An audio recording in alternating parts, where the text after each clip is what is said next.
Hey guys, it's a Sunday, November 5, I guess it is. Can't believe it's November. But anyway, I'm still working on using it. That huge head of cabbage that I got from the farmer a few weeks ago from the Apple Festival. And I've already made 2 pots of our beef and cabbage stew. Not beef and cabbage stew, beef and cabbage soup. Some people call it cabbage roll soup. But wanted to do something a little different today, and we didn't make it to church because Joe's been under the weather the last couple of days, and I thought I'd use something using the cabbage and get something good to help him feel better. So I pulled out the cookbook of Celebrating Southern Appalachian Food. I watched Tipper Pressley on YouTube, and her channel is Celebrating Appalachia, and her and a friend of hers came out with this cookbook. And I looked in here, and there is a recipe for cabbage patch stew. So that's what I'm going to make this afternoon. So I've already got the ground beef browning over here, and I've diced up some cabbage, celery, and onions. And then you use a can of stewed tomatoes, but I'm going to use the fire roasted with garlic in it today. And a can of kidney beans, but I have a can of Bush's Great Northern beans I'm going to put in there. And then the spices is just salt and pepper and chili powder. Just about spilled some of that out. So my beef is browned, and I'm going to add all of these vegetables in the pot.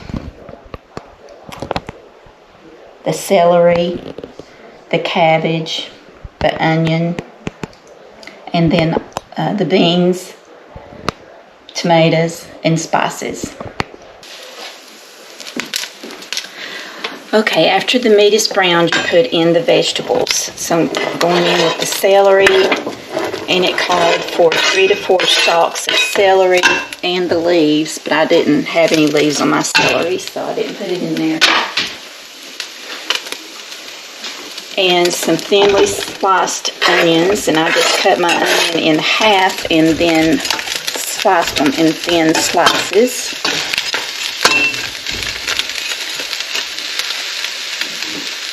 And the cabbage. And here goes the cabbage. I put more cabbage than it called for. It cooks down pretty good, and we just like the cabbage, so I'm trying to use up what I have.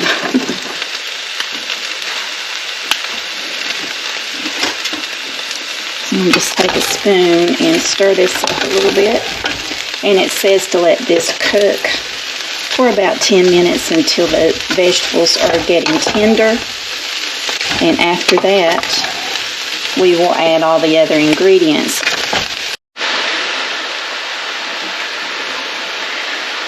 Okay, these have been cooking for about 10 minutes, and they're beginning to get a transparent color to them. But I think they need to be a little softer, so I'm going to let them cook for another couple of minutes. It says to cook and stir the ground beef in a Dutch oven until brown, and then drain the grease. But I used a lean meat, so I didn't have to drain it. Then you add your onions, cabbage, and celery, and cook and stir until vegetables are light brown, which about 10 minutes. Then you stir in the tomatoes, the kidney beans with the liquid, the water, salt, pepper, and chili powder, and heat to boiling, and then reduce the heat and let it simmer. This recipe also gives how to make dumplings to add to this stew. But instead of dumplings, Joe likes cornbread, so I'm going to fry him some cornbread to go with it. And like I said, I didn't use kidney beans. I'm using the Great Northern beans. And also with the water, it calls for a cup of water, and I added a beef bouillon cube to that just to enhance the beef flavor. So I'm going to let this cook just a little bit longer with the cover on it, and we'll be back. Okay, I think these are ready now, so I'm going to go ahead and add in called for a 16-ounce can of stewed tomatoes. This is a 14.5 ounce of the fire roasted with garlic. I may have to add a little more liquid to it. And a can of beans of your choice, juice and all.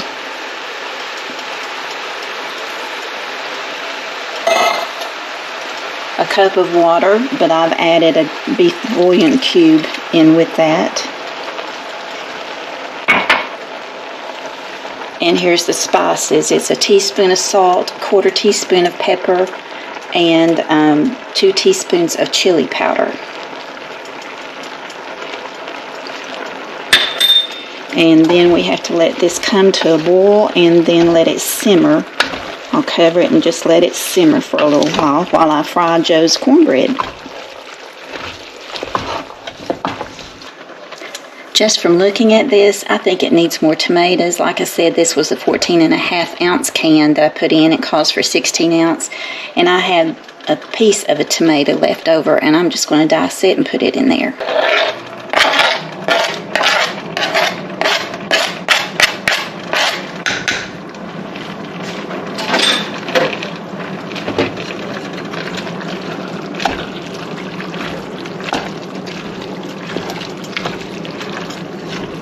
Okay, so I added in the extra tomato, and I felt like it needed more liquid in it too, because I did add a lot more cabbage than what the recipe called for.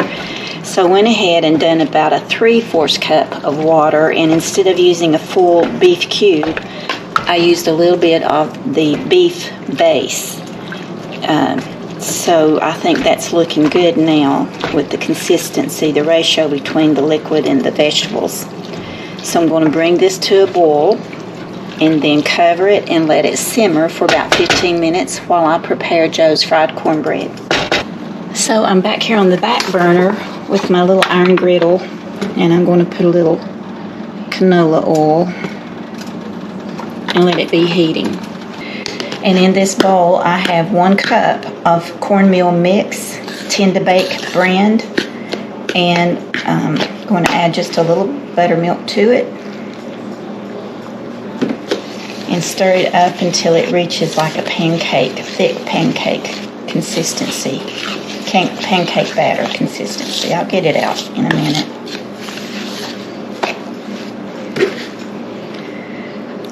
I don't measure, I just go by the look.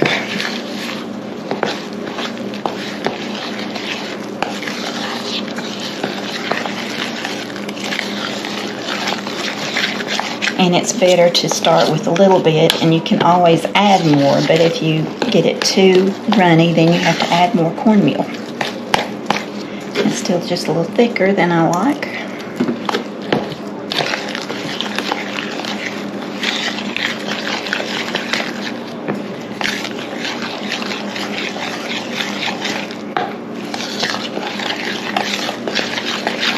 This is exactly how Joe makes his cornbread. Just cornmeal mix, tend-to-bake brand, and buttermilk. And once you get it to the right consistency, you add just about a tablespoon of water and stir that up. So I'm there with the consistency that I'm looking for. I'm going to add the water.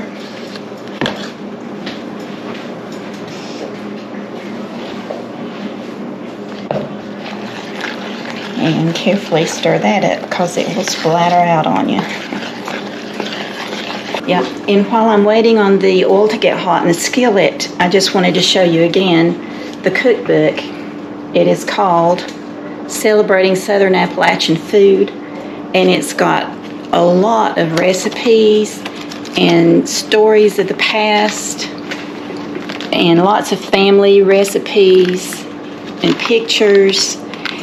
It's well worth the price. I can't remember what it says, $23.99 on the back of it. But if you haven't gotten this cookbook, I highly recommend it. And her channel is Celebrating Appalachia, and her name is Tipper Pressley, and it's her and her friend Jen Cassida that put this cookbook together. So hope you check them out. Okay, the grease is hot. So I'm getting ready to drop this in by the spoonfuls. my stove doesn't sit level, so it all goes to the front. I'm going to get it back there.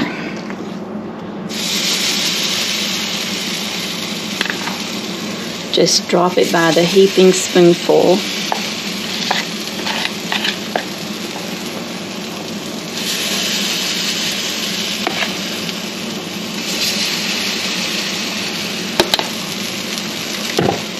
And let it fry. Now I have this on medium heat, so they're starting to puff up, and this one looks like it's starting to get brown on the bottom, so I'm going to flip it.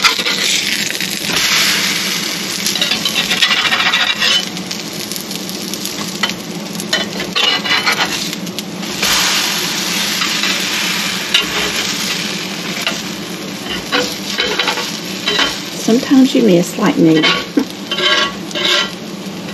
That's okay, we'll just clean it up.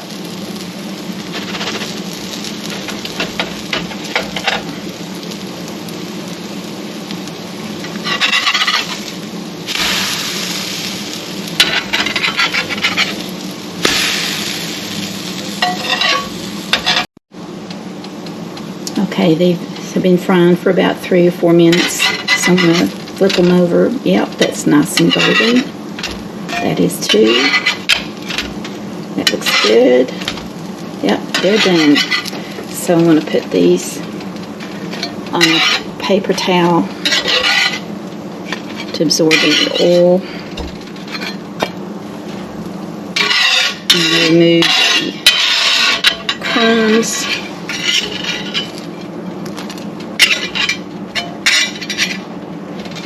Put more oil for the next batch.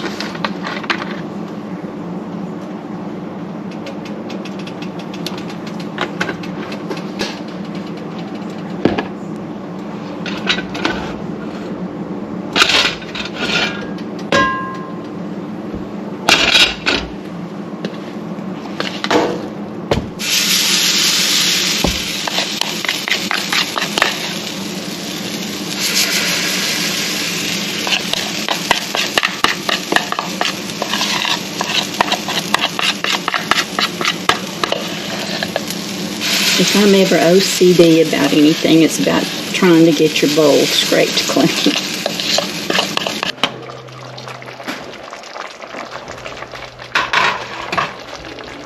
Smells good.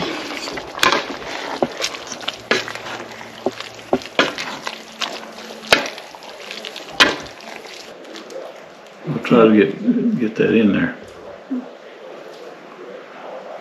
You gonna crumble it up in your stew? No, I was going to eat it. Okay, we'll taste it and see how I did on it.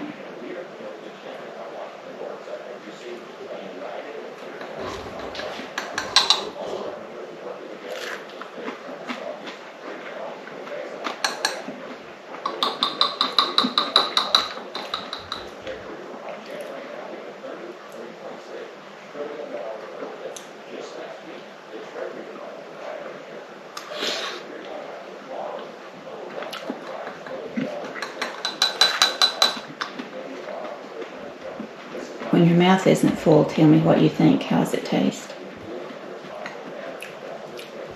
It tastes good. Very good. All right.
taking a break.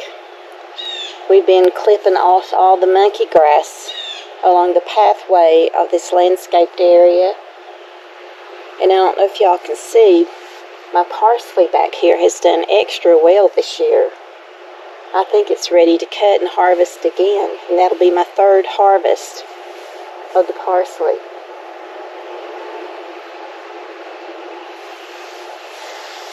So I've raked up a lot of pine needles and putting in the landscape for mulch. And once we get all this monkey grass clipped, then I'll mulch all that in and I'll be done. And I appreciate your help. You're more than welcome. Joe's drinking the last of our kefir. I've got more in there that I flavored yesterday that I'll put in the refrigerator to chill tonight. I'm having water. And today, it's probably around low 70s. A little bit of a breeze, and they're calling for rain early in the morning. And it's really dry here. And we were hoping we'd get enough rain to kind of get us out of this drought that we're in.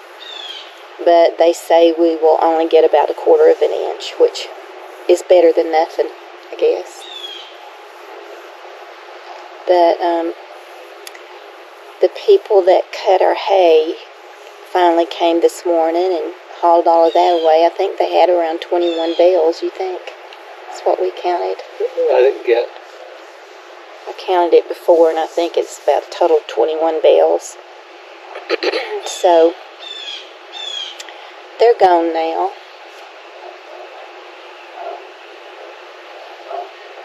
Teddy, my oldest brother, came by to visit for a little while. He was out in the area and stopped by. He brought me, and thank you, Grant, for it, 2 seed pods from the passion flower that they had growing on the property where Stephanie and Stacy are building their house. So I'll get those planted next year, and I may put up an arch cattle panel for them to grow up on because they're in a vine. They grow on a vine. And if Granny's grapevine that I set out this spring, it will be 2 years and it's not sprouted. So I'm giving it till this spring to see if it sprouts. And if it doesn't, I'll just dig it up and put the passion flower there on a cattle panel.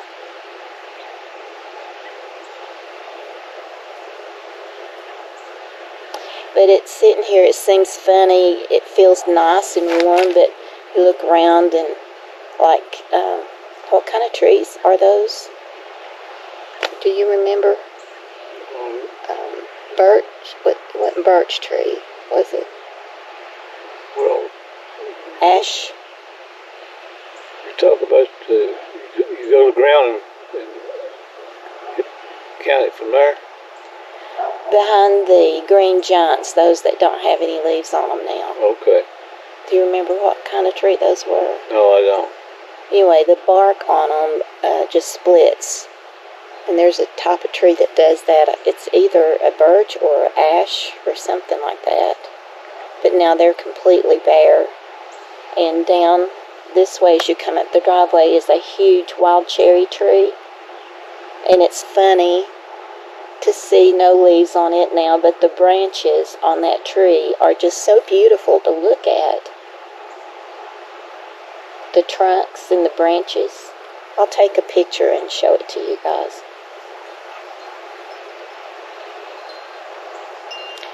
And on the hill across from us was a huge farm. I don't know how many acres is in there, but it's sold and now they're building houses.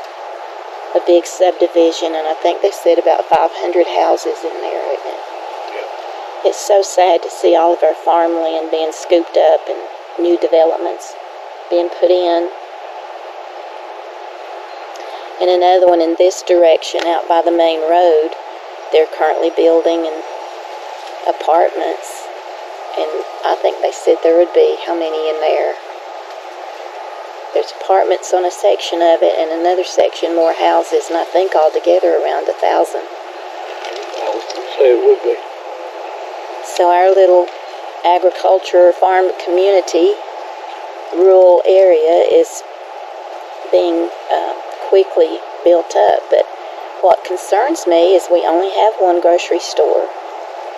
And with this much of an influx of people, and that's just the tip of the iceberg, what I just said was going on out toward the interstate, all the apartments, the complex there behind Dairy Queen, I don't know how many is in there that's already built and still building, and people have rented.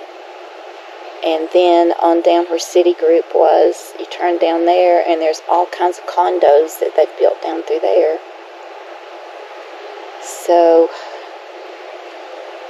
anyway, we need another grocery store. At least another grocery store. Well, they'll just put one in one area. That's how they'll do it. They'll just grab one, so to speak, and it's going to build a nice subdivision. On the exterior, it looks good. It doesn't look bad. It may be once you get in there. You're talking about the houses and stuff? Yeah.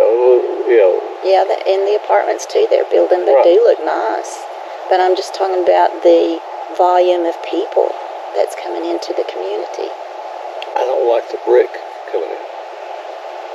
The brick? Yeah, the brick. It's outside. It's the fake brick they're putting on those apartments, I think. Yeah. I could be wrong, but I think that's what it is. They're fake.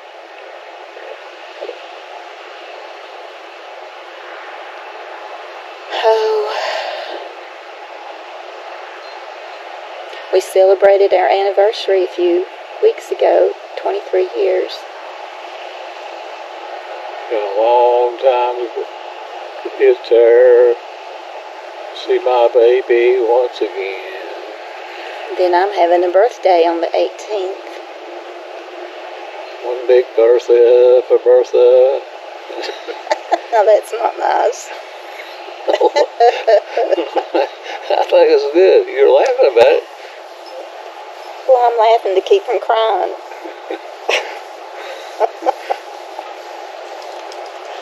Oh. Oh, Bertha, she's my twin. I want to see her out again. Now, come on now.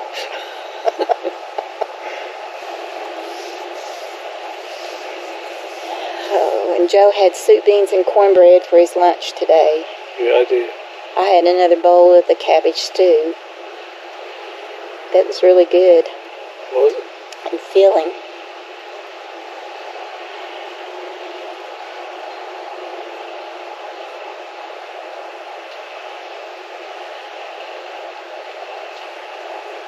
We got the garden all cleaned out, got all the landscape fabric up, and hauled all that off to the garbage yesterday.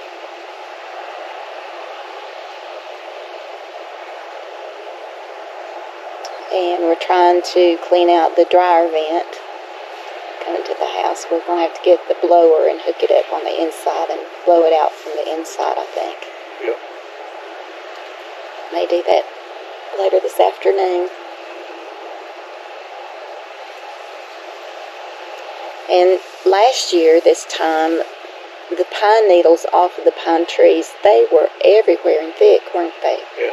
They're not that bad this year. But last year was the first year since we've lived here that I remember them being that bad. Is it you? Yeah. It's you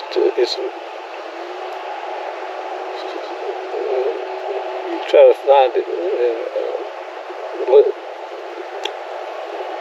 Sorry.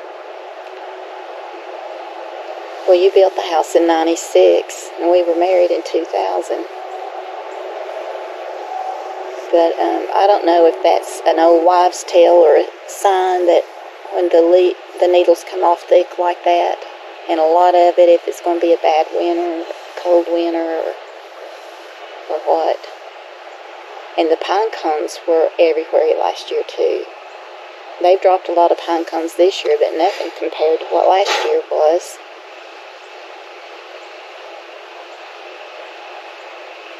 I've got all my plants that I saved for the winter inside. We had a big freeze like one day last week, and I got them all in before the freeze came.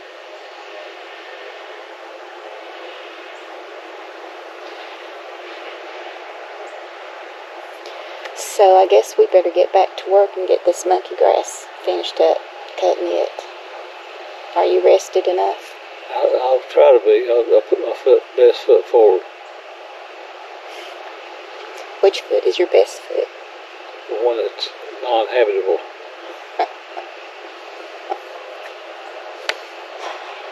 Oh, Lordy. I don't want you to ever get rid of that hat.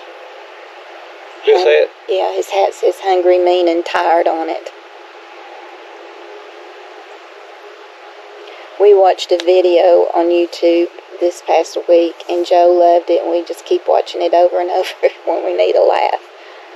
It's I don't know if it's a little boy or a little girl, got real long blonde hair, and looked to be about 5 or 6 years old.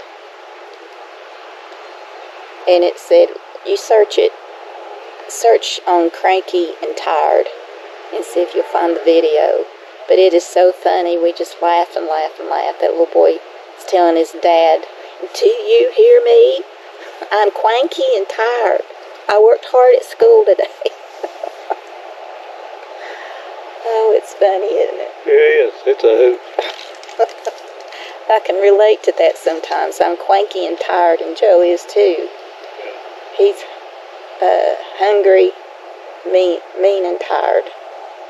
HMT, hungry, mean, and tired.